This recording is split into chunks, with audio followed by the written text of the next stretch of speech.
Good day guys, nato i-share sa inyo ang usa ka battery. Kini isa battery sa sakyanan, truck or motor pa na o service, battery na siya.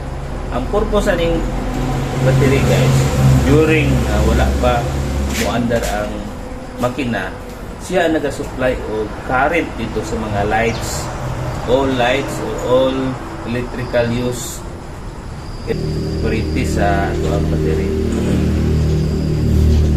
Nako i-share sa inyo guys, kay mostly mga lalaki kailan naman kita nga mao ni ang battery. Sagaran mga babae, pila lang ta mga babae ang makailaan ni guys.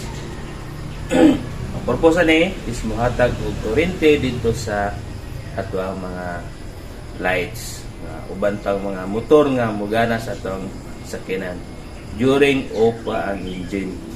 Kung mag-start na ang engine, dili na ni siya matrabaho, kung dili ang matrabaho sa ato sakyanan nga makasupply sa ato ang mga lights, mga motor ba na either power window. Ang supply na po niya is ang katong alternator nga mura pog generator sa ato ang sakyanan yan. Mao mo supply sa during naga under ang makina, kaya naghatag og supply og kuryente, diba? O ang battery nasa ginatawag nga positive o negative. Ang positive o negative, kung mag-abot ni sila, magka-create og kuryente.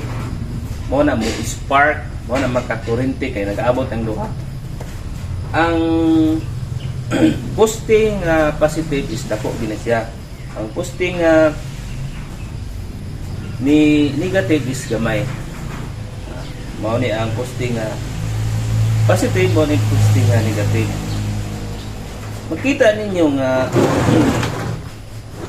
ang pabor sa tuo mao gina ang positive. Ang pabor sa wala mao nang negative. Kung atubangon nimo guys tubangon nimo ang pinaka duol diri sa gilid, pinaka-duol sa gilid.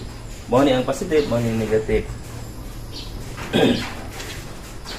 Same lang ni sa tao, kung mao ni ang lalaki, mao ni ang babae, kung mag-abot na silang duha, magka-create og sana may tabo, magka-baby sila. Diba? Dili na pwede nga ingon nga pareho na sila negative kay dili na makaka-create og spark. Diba? Maulan to mga guys. O amping ta kanunay unta na may nahibalan gamay sa akong tutorial. Thank you.